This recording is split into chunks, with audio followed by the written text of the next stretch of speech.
ओम शांति। आज बाबा के 17 नवंबर के महावाक्य है। बाबा ने कहा, मीठे बच्चे, बाप के गले का हार बनने के लिए ज्ञान योग की रेस करो। तुम्हारा फर्ज है सारी दुनिया को बाप का परिचय देना। प्रश्न है, किस मस्ती में सदा रहो तो बीमारी भी ठीक होती जाएगी। उत्तर है, ज्ञान और योग की मस्ती में रहो। इस पुराने शरीर का चिंतन नहीं करो। जितना शरीर में बुद्धि जाएगी, लोभ रखेंगे, उतना और ही बीमारियां आती जाएंगी। इस शरीर को श्रृंगारना, पाउडर क्रीम आदि लगाना, ये सब फालतू श्रृंगार है। तुम्हें अपने को ज्ञान योग से सजाना है। यही तुम्हारा सच्चा सच्चा श्रृंगार है। गीत है, जो पिया के साथ है। ओम शांति। जो बाप के साथ है। अब इस दुनिया में बाप तो बहुत है, परंतु उन सभी का बाप रचयिता एक है। वही ज्ञान का सागर है। ये जरूर समझना पड़े कि परमपिता परमात्मा ज्ञान का सागर है। ज्ञान से ही सदगति होती है। सदगति मनुष्य की तब हो जब सतयुग की स्थापना होती है। बाप को ही सदगति दाता कहा जाता है। जब संगम का समय हो, जब सतयुग की स्थापना होती है, बाप को ही सदगति दाता कहा जाता है। जब संगम का समय हो, तब तो ज्ञान का सागर आकर दुर्गति से सदगति में ले जाए। सबसे प्राचीन भारत है। भारतवासियों के नाम पर ही 84 जन्म गाए हुए हैं। जरूर जो मनुष्य पहले पहले हुए होंगे वही 84 जन्म लेते होंगे। देवताओं के 84 जन्म कहेंगे तो ब्राह्मणों के भी 84 जन्म ठहरे। मुख्य को ही उठाया जाता है। इन बातों का किसी को भी पता नहीं है। जरूर ब्रह्मा द्वारा ही सृष्टि रचते हैं। पहले पहले सूक्ष्म लोक रचना है, फिर ये स्थूल लोक।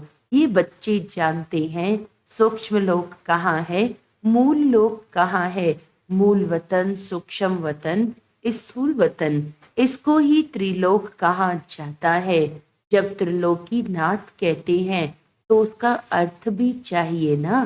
कोई त्रिलोक होगा ना। वास्तव में त्रिलोकी नाथ एक बाप ही कहला सकते हैं और उनके बच्चे कहला सकते हैं। यहाँ तो कई मनुष्यों के नाम हैं। त्रिलोकीनाथ, शिव, ब्रह्मा, विष्णु, शंकर आदि।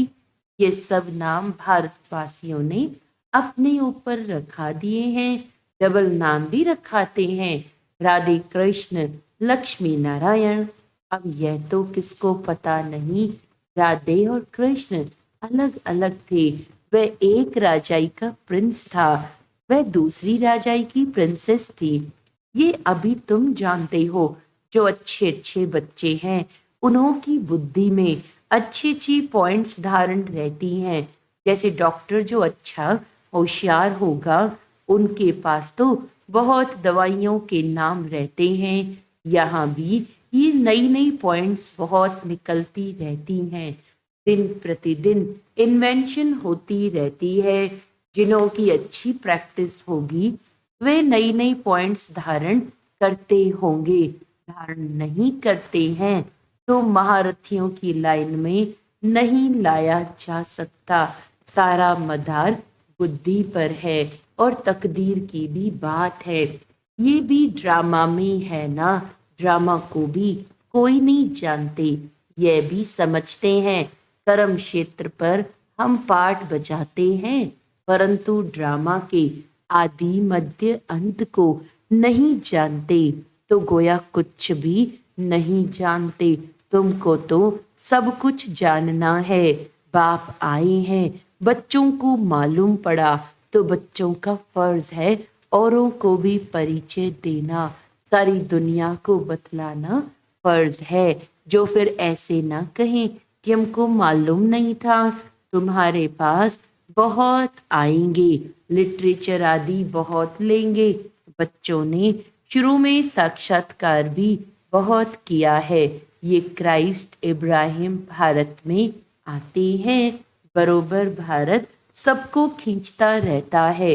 असल तो भारत ही बेहद के बाप का बर्थ प्लेस है ना, परंतु वे लोग इतना कुछ जानते नहीं हैं कि भारत भगवान का बर्थ प्लेस है। भल कहते भी हैं शिव परमात्मा, परंतु फिर सबको परमात्मा कह देने से बेहद के बाप का महत्व गुम कर दिया है। अभी तुम बच्चे समझाते हो भारत खंड सबसे बड़े ते बड़ा तीर्थ स्थान है।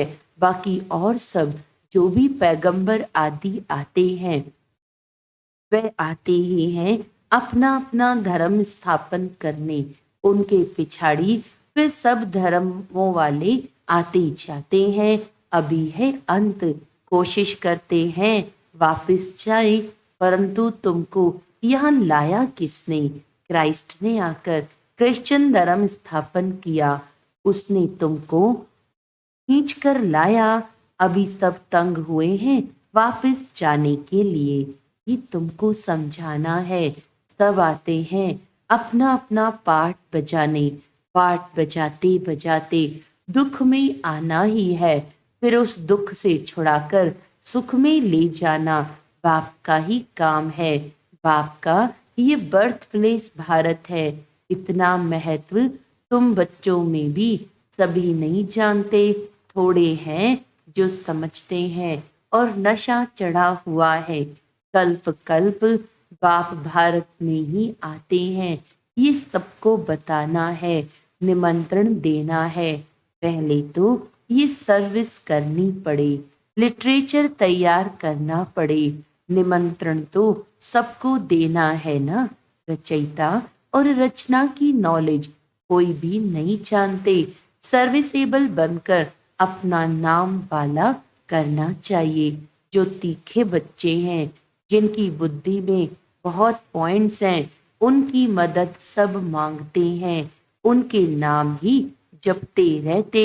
एक तो शिव बाबा को जपेंगे, फिर ब्रह्मा बाबा को, फिर नंबरवार बच्चों को भक्ति मार्ग में हाथ से माला फेरते हैं। अभी फिर मुख से नाम जपते हैं। फलाने बहुत अच्छे सर्विसेबल हैं, निरहंकारी हैं, बड़े मीठे हैं, उनको देह अभिमान नहीं है। कहते हैं ना, मिठरा घुर तक घुरा, यानी मीठे बनो तो सबका मीठा व्यवहार करेंगे।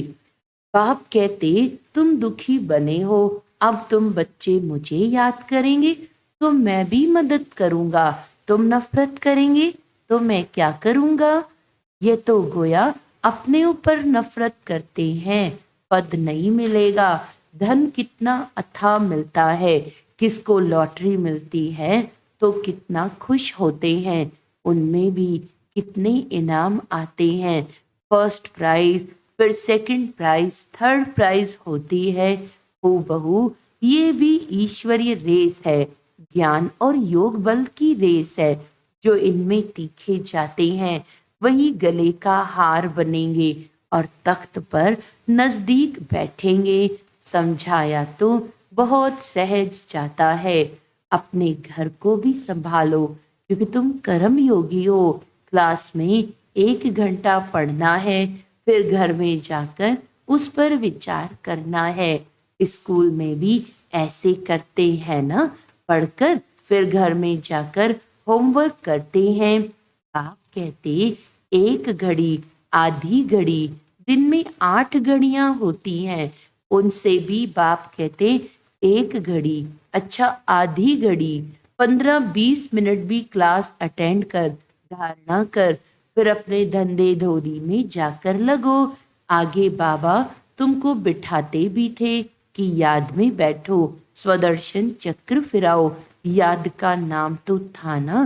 बाप और वर्षे को याद करते करते, स्वदर्शन चक्र फिराते फिराते जब देखो नींद आती है तो सो जाओ। फिर अंतमती सो गति हो जाएगी। फिर सवेरे उठेंगे तो वही पॉइंट्स याद आती रहेंगी। ऐसे अभ्यास करते करते तुम नींद को जीतने वाले बन जाएंगे। जो करेगा वो पाएगा। करने वाले का देखने में आता है, उसकी चलन ही प्रत्यक्ष होती है। ना करने वाले की चलन ही और होती। देखा जाता है ये बच्चे विचार सागर मंथन करते हैं, धारणा करते हैं। कोई लोभ आदि तो नहीं है, यह तो पुराना शरीर है। ये शरीर ठीक भी तब रहेगा जब ज्ञान और योग की धारणा होगी। धारणा नहीं होगी तो शरीर और ही सड़ता जाएगा। नया शरीर फिर भविष्य में मिलना है, आत्मा को प्योर बनाना है। ये तो पुराना शरीर है, इनको कितना भी पाउडर लिपस्टिक आदि लगाओ, श्रृंगार करो तो भी वर्थ नॉट पैनी है। ये श्रृंगार सब फालतू हैं। अब तुम सबकी सगाई शिव बाबा से हुई है। जब शादी होती है तो उस दिन पुराने कपड़े पहनते हैं। अब इस शरीर को श्रृंगारना नहीं है। ज्ञान और योग से अपने को सजाएंगे तो फिर भविष्य में प्रिंस प्रिंसेस बनेंगे। यही ज्ञान मान सरोवर, इसमें ज्ञान की डुबकी मारते रहो तो स्वर्ग की परी बनेंगे। प्रजा को तो परी नहीं कहेंगे, प्रजा भी है कृष्ण ने भगाया, कहते भी हैं कृष्ण ने भगाया, फिर महारानी पटरानी बनाया। ऐसे तो नहीं कहेंगे कि भगाकर फिर प्रजा में चंडाल आदि बनाया। भगाया ही महाराजा महारानी बनाने के लिए। तुमको भी ये पुरुषार्थ करना चाहिए। ऐसा नहीं जो पद मिले सो ठीक। यहाँ मुख्य है पढ़ाई। ये पाठशाला है ना, गीता पाठशाला बहुत खोलते हैं। वह बैठ सिर्फ गीता सुनाते हैं, कंठ कराते हैं। कोई एक श्लोक उठाकर फिर आधा पौना घंटा उस पर बोलते हैं। इससे फायदा तो कुछ भी नहीं। यहाँ तो बाप बैठ पढ़ाते हैं, एम ऑब्जेक्ट क्लियर है। और कोई भी वेद शास्त्र जब तक आदि करने में कोई एम ऑब्जेक्ट नहीं है, बस पुरुषार्थ करते रहो। परंतु मिलेगा क्या? जब बहुत भक्ति करते हैं तब भगवान मिलते हैं। तो भी रात के बाद दिन जरूर आना है, समय पर होगा ना। कल्प की आयु कोई क्या बतलाते, कोई क्या बतलाते हैं। समझाओ तो कहते हैं शास्त्र कैसे झूठे होंगे। भगवान थोड़ी झूठ बोल सकता। समझाने की सिर्फ ताकत चाहिए। तुम बच्चों में योग का बल चाहिए। योग बल से सब काम सहज हो जाते हैं। कोई काम नहीं कर सकते हैं तो गोया ताकत नहीं है, योग नहीं है। कहाँ कहाँ बाबा भी मदद करते हैं। ड्रामा में जो नोंद है वे रिपीट होता है, यह भी हम समझते हैं। और कोई ड्रामा को समझते ही नहीं। सेकंड बाय सेकंड जो पास होता जाता, टिक टिक होता जाता है। हम श्रीमत पर एक्ट में आते हैं। श्रीमत पर नहीं चलेंगे तो श्रेष्ठ कैसे बनेंगे? सब एक जैसे बन नहीं सकते। ये लोग समझते हैं हम एक हो जाएं। एक का अर्थ नहीं समझते। एक क्या हो जाए? क्या एक फादर हो जाना चाहिए? वे एक ब्रदर हो जाना चाहिए। ब्रदर कहें तो भी ठीक है। श्रीमत पर बरोबर हम एक हो सकते हैं। तुम सब एक मत पर चलते हो। तुम्हारा बाप टीचर गुरु एक ही है। जो पूरा समझते, जो पूरा श्रीमत पर नहीं चलते तो वे श्रेष्ठ भी नहीं बनेंगे। एकदम नहीं चलेंगे तो खत्म हो जाएंगे। रेस में उनको ही निकालते हैं जो लायक होते हैं। जब कोई बड़ी रेस होती है तो घोड़े भी अच्छे फर्स्ट क्लास निकालते हैं क्योंकि लॉटरी बड़ी रखते हैं। यह भी अश्व रेस है। हुसैन का घोड़ा कहते हो ना। उन्होंने हुसैन को घोड़े पर लड़ाई में दिखाया है। अभी तुम बच्चे तो डबल अहिंसक हो। काम की हिंसा है नंबर 1। इस हिंसा को कोई जानते ही नहीं। सन्यासी भी ऐसे नहीं समझते हैं। सिर्फ कहते हैं ये विकार है। बाप कहते हैं काम महाशत्रु है, यही आदि मध्य अंत तुमको दुख देता है। तुमको ये सिद्ध कर बताना है कि हमारा प्रवृत्ति मार्ग का राजयोग है, तुम्हारा हठ योग है। तुम शंकराचार्य से हठ योग सीखते हो, हम शिवाचार्य से राजयोग सीखते हैं। ऐसी ऐसी बातें समय पर सुनाना चाहिए। कोई तुमसे पूछे कि देवताओं के 84 जन्म हैं, तो भला इन क्रिश्चियन आदि के कितने जन्म हैं? बोलो ये तो तुम हिसाब करो ना। 5000 वर्ष में 84 जन्म हुए, क्राइस्ट को 2000 वर्ष हुए, हिसाब करो एवरेज कितने जन्म हुए? 30-32 जन्म होंगे। तो क्लियर है, जो बहुत सुख देखते हैं वह दुख भी बहुत देखते हैं। उन्हों को कम सुख कम दुख मिलता है। एवरेज का हिसाब निकालना है। पीछे जो आते हैं वे थोड़े थोड़े जन्म लेते हैं। बुद्ध का, इब्राहिम का भी हिसाब निकाल सकते हैं। करके 1-2 जन्म का फर्क पड़ेगा। तो ये सब बातें विचार सागर मंथन करना चाहिए। कोई पूछे तो क्या समझाएं? फिर भी बोलो, पहले तो बाप से वर्षा लेना है ना। तुम बाप को याद करो, जन्म जितने होंगे उतने लेंगे। बाप से वर्षा तो ले लो, अच्छी रीति समझाना है। मेहनत का काम है, मेहनत से ही सक्सेसफुल होंगे। इसमें बड़ी विशाल बुद्धि चाहिए। बाबा से और बाबा के धन से बहुत लव चाहिए। कोई तो धन ही नहीं लेते। अरे ज्ञान रतन तो धारण करो, तो कहते हैं हम क्या करें, हम समझते नहीं। नहीं समझते हो तो तुम्हारी भावी। अच्छा, मीठे मीठे सिकिलदे बच्चों प्रति माता पिता बाप दादा का याद प्यार और गुड मॉर्निंग। रूहानी बाप की रूहानी बच्चों को नमस्ते। हम रूहानी बच्चों की रूहानी बाप दादा को याद प्यार गुड मॉर्निंग, नमस्ते नमस्ते नमस्ते जी। धारणा के लिए मुख्य सार है, किसी से भी नफरत नहीं करनी है, सबसे मीठा व्यवहार करना है। ज्ञान योग में रेस करके बाप के गले का हार बन जाना है। नींद को जीतने वाला बन सवेरे सवेरे उठ बाप को याद करना है। स्वदर्शन चक्र फिराना है। जो सुनते हैं उस पर विचार सागर मंथन करने की आदत डालनी है। वरदान है, बुद्धि को डायरेक्शन प्रमाण श्रेष्ठ स्थिति में स्थित करने वाले मास्टर सर्वशक्तिमान भव।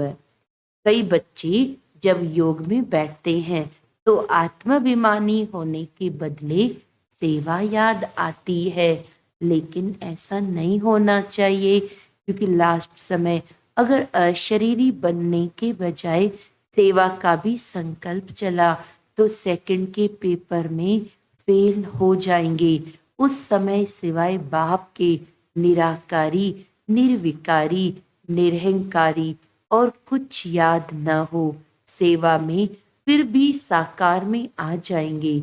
इसीलिए यह अभ्यास करो कि जिस समय जिस स्थिति में स्थित होना चाहें स्थित हो जाएं, तब कहेंगे मास्टर सर्वशक्तिमान, कंट्रोलिंग और रूलिंग पावर वाले। स्लोगन है, किसी भी परिस्थिति को सहज पार करने का साधन है, एक बल एक भरोसा। अच्छा, आज का व्यक्त इशारा है, सदा हर सेकंड उमंग उत्साह बढ़ता रहे तो एक दिन इस विश्व को उत्साह भरा अपना राज्य बना लेंगे। इसीलिए सदा हर एक में उत्साह भरना और दुआएं लेना। हर सेकंड दुआएं लेते जाओ और दुआएं देते जाओ। आपकी दुआओं से सदा सर्व आत्माएं सुखी हो जाएंगी। अच्छा, ओम शांति।